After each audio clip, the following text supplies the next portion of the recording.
Hi, good morning everyone. అందరికీ ముందుగా స్నేహితుల దినోత్సవ శుభాకాంక్షలు. మరి మన మాటల్లో ఇష్టాన్ని, మన కళ్ళల్లో కష్టాన్ని తెలుసుకున్న వాళ్ళే నిజమైన స్నేహితులు. అలాంటి స్నేహితులు ఎవరికైనా ఉన్నారంటే వారి జన్మ ధన్యం. పైన చెప్పిన విధంగా మరి ఈ రోజుల్లో ఎంతమంది అలాంటి స్నేహితులు ఉన్నారంటారు?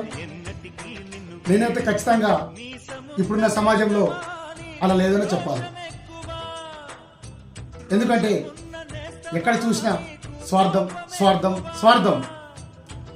ఒక 15 సంవత్సరాల క్రితం వెనక్కి వెళ్ళి చూస్తే ప్రేమ, అనురాగం, అభిమానం, విలువలతో కూడిన స్నేహబంధం ఉండేది. మరి ఇప్పుడున్న సమాజంలో డబ్బు, పరపతి ఉన్న వాళ్ళకి మాత్రమే విలువ ఉంది. సో ఇకనైనా మారని మిత్రులారా, స్నేహబంధం అనే మాటకి విలువ ఇవ్వండి. ఎక్కడైనా మీ స్నేహితులు ఆపదలో ఉన్నవారిని ఆదుకోండి. ఈ చిన్న సందేశం ఎవరిని ఉద్దేశించి చెప్పట్లేదు, నాకు అలా అనిపించి చెప్పాను.